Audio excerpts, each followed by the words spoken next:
Hello, hello. Welcome in. Hi, everyone. This is Courtney, and welcome to my podcast. You know, when you're just fed up with your own shit? Well, that basically happened to me today. I have been wanting to start this podcast for years, and I was sitting here writing a little reflection post because it's my birthday tomorrow. And I said, you know what? Now's the time. So I pulled out the microphone that's just been in the closet right behind me, and I said, let's do this. Let's do this. No more sitting on it, no more waiting, no more making excuses or pretending like I have better things to do, because this is what I've truly wanted to do for years, is start a podcast. Why? I love talking, I love sharing, I love listening and uncovering people's stories. And this podcast is going to be me talking with incredible people from all over the world about their journeys and in self-discovery, awareness. I'm going to, pretty much say it's going to be about life and love and leadership. And I thought it was very fitting to start off my first episode, it being my birthday tomorrow. So, it is May 14th tomorrow, which, yes, is my birthday. I will be 37 years old, and I've gotten more into astrology in the recent years. And something very interesting about me is that I am a Taurus rising, which essentially is where was the sun in the sky when you were born. I'm a Taurus moon, which is where was the moon in the sky when you were born. And I'm a Taurus rising, which is what was ascending when you were born. So I'm a Taurus, Taurus, Taurus. If you don't know much about astrology, that basically means that's a lot of Taurus. And what are qualities of someone who is a Taurus is someone who's grounded and stubborn, pretty bold, but very loyal. We will fight till the death to stick up for our friends and our family and our beliefs. We love nature and beauty and pleasurable things. So I hold a lot of those qualities. And usually around my birthday, I like to reflect on what the last year was like and where am I headed now. And typically, when I reflect, I usually focus on my achievements. What amazing goals did I hit? How have I gotten better? But the truth is, this year, I want to focus on something a little different. I want to focus on the lessons. What did I learn this year? Because it's only the lessons that are going to carry us forward. So I started to write down some notes on the lessons that I learned in the last year. And my friends, buckle up. There are a lot of lessons. So I was reflecting back on myself a year ago, so May of 2024. And in that time, I was really focused on launching my group program a second time. It was called Ignite, it was for coaches. And for a while, I was ignoring that internal message that this wasn't right for me anymore. This program, the way I was serving my clients, how outcome focused it was. So, for those of you who might not know, I'm a leadership and executive coach, a learning and development designer, a leadership development specialist, which is a lot of words to say. I work with people and teams to help support them to connect more deeply with themselves, with their values, their vision, what they want for their life, and I help teams connect more deeply with each other. So last year, I was running a program that was all about helping coaches grow their business. And while I enjoyed it, and I had and still have amazing clients from that program, there were some serious misalignments that I ignored a lot, which leads me to my first lesson of 8 lessons. So here's the 8 lessons that I learned in the last year of my life. Number 1 is hold my boundaries with my time, my energy, and my space. And don't let a professional override my intuition.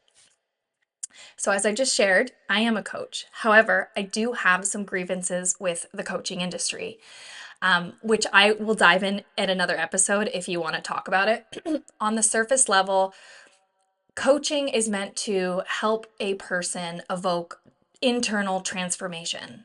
It's to help a client come to their own wisdom and their own knowing so that they can align themselves with their life better. I am going to be very honest and very transparent on this podcast. So buckle up. I hired a coach that was incredible in helping me grow my business. However, that experience pulled me further away from who I actually am and what I actually want at my core. So that relationship became very outcome focused. How much money can I make? How many clients can I have? Versus what actually do I want and what impact do I want to make in the world and in my life?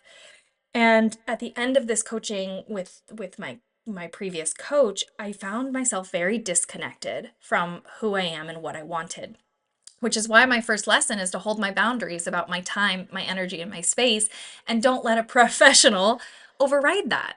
And I think that's true in any modality, that we hire people to help us, and whether that be a healer, a therapist, a counselor, a psychotherapist, a massage therapist, we hire people to support us on our journey. And it's true that some people support us for a minute, a season, a year, or for just a particular reason. The coach that I hired was for a particular reason to help me stabilize my financial health of my business, and she did a great job of that. But anything past that, I felt it wasn't serving me anymore.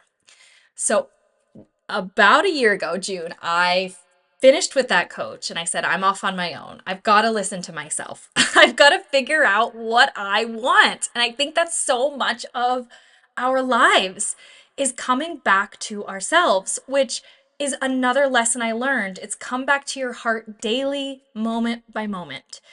There are so many times where we're going to try to listen to other people and their ideas for our future, their ideas of what success looks like or how they think we should be better. But the truth is, only we know that.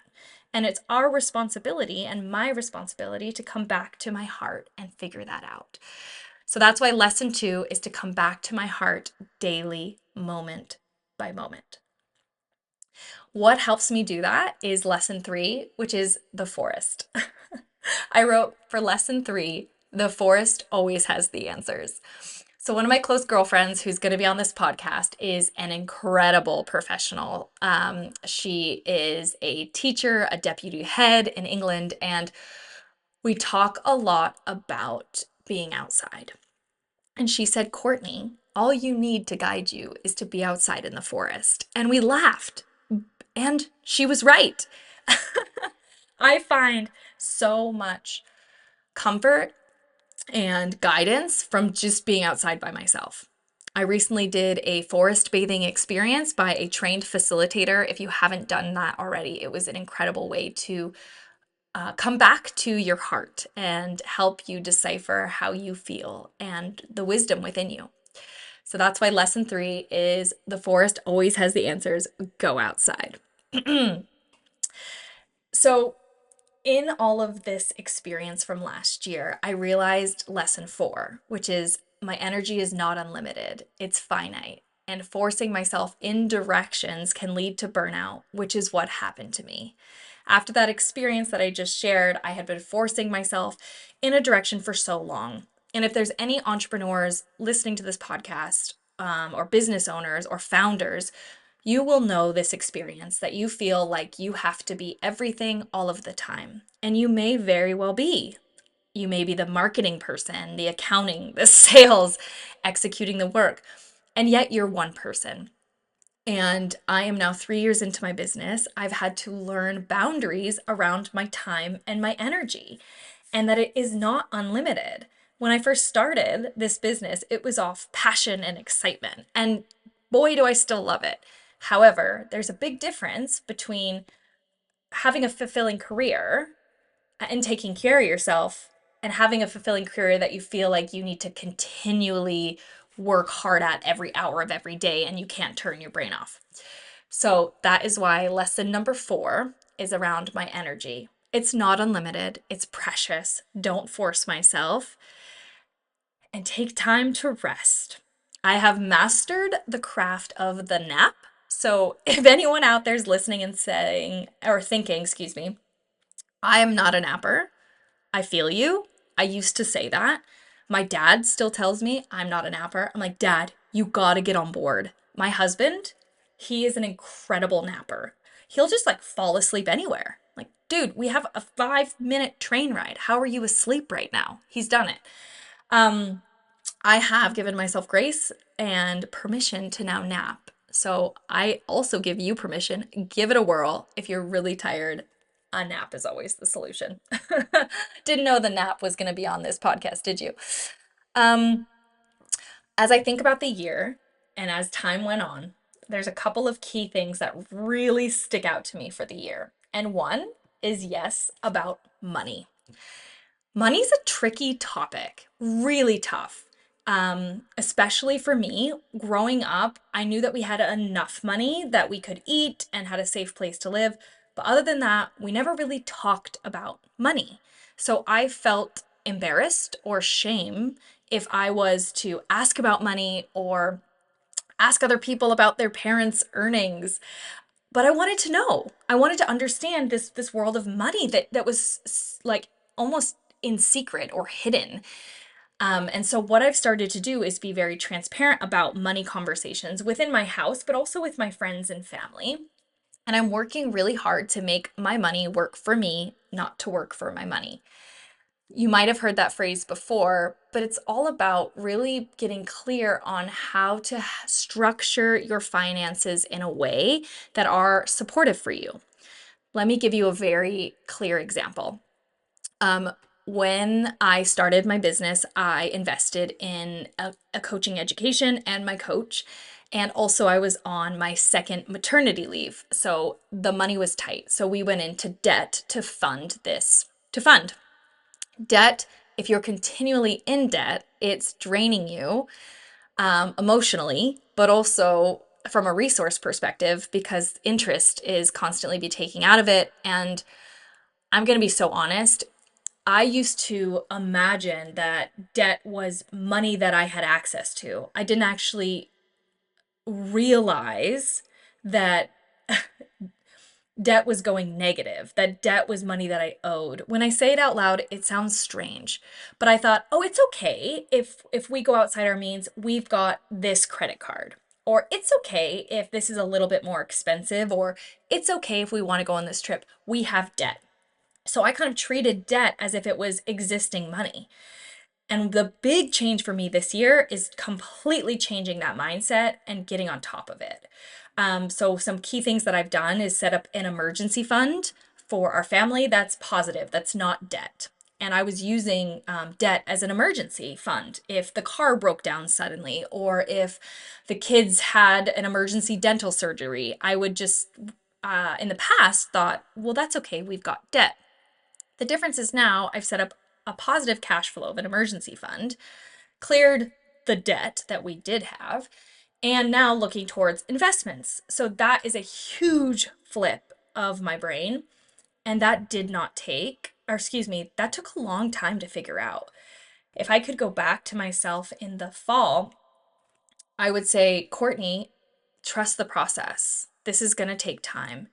And for anyone out there that's listening that feels like they're not on top of their finances or money, or really you don't understand it, that's okay. I was there with you, and it's not a quick fix.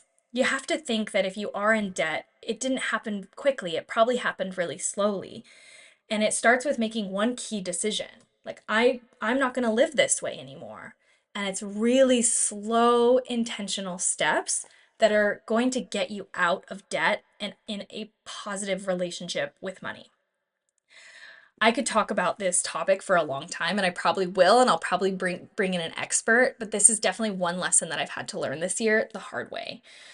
So if you're in that space, I totally hear you and I understand, and trust the process one day at a time. It's really about every decision you make and making it a better future for yourself. Like I imagine a time where money's not even a worry, where I know that I've got the emergency fund. I know that I've set us up financially. I know when my kids, if they want to go to college or if they have really expensive sports programming, I don't have to stress about it. Instead, I can say, okay, we have prepared for that. And it's a very different energy.